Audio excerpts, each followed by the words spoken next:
Olá!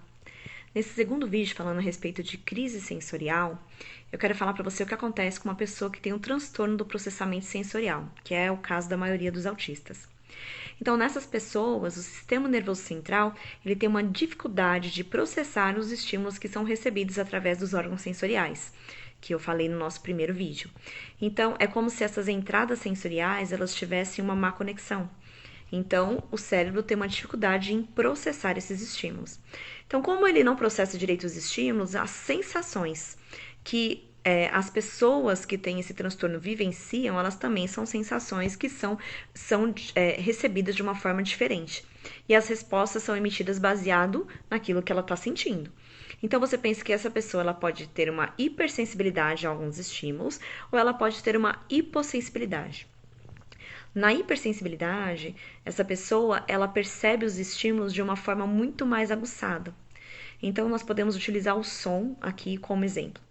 Para uma pessoa que tem um sistema sensório auditivo comum, sem alterações, um som que é recebido de uma forma agradável, de uma forma normal, para uma pessoa que tem alteração no sistema sensório auditivo, esse mesmo som pode ser recebido de uma forma que soe como agressivo e gerar uma crise.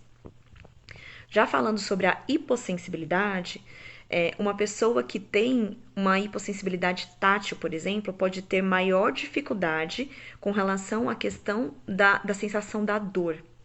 O meu filho, Heitor, ele tem hipossensibilidade tátil e ele tem dificuldade com isso.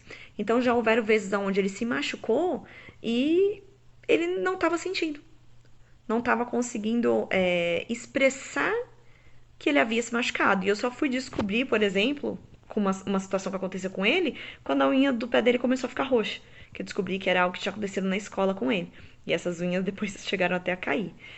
Então, uma pessoa que tem essa alteração sensorial, um mesmo órgão pode apresentar tanto a hipo quanto a hipersensibilidade. Então, vamos usar aqui novamente a questão do som. Então, uma frequência sonora para essa pessoa, dependendo da frequência sonora, ela pode ter uma hipersensibilidade.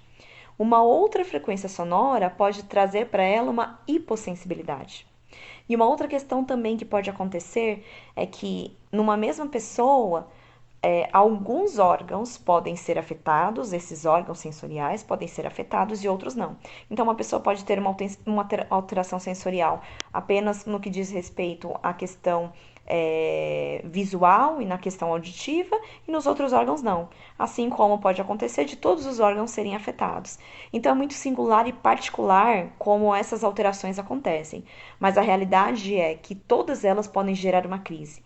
Então, uma pessoa que tem hipossensibilidade, ela pode, por exemplo, ter uma agitação alterada, né? Por quê? Porque ela precisa buscar maiores estímulos. E uma pessoa que tem uma hipersensibilidade pode ter uma alteração no sentido de ter crises a ponto de parecer que vai explodir. Por quê? Porque está sendo extremamente agressivo. Então, nós precisamos ter a sensibilidade de saber como aquela pessoa funciona para saber como nós poderemos ajudar. No nosso próximo vídeo eu vou estar falando sobre o meltdown e o shutdown, que acontece com as pessoas quando elas têm crises sensoriais. Fique ligado no nosso próximo vídeo. Um beijo.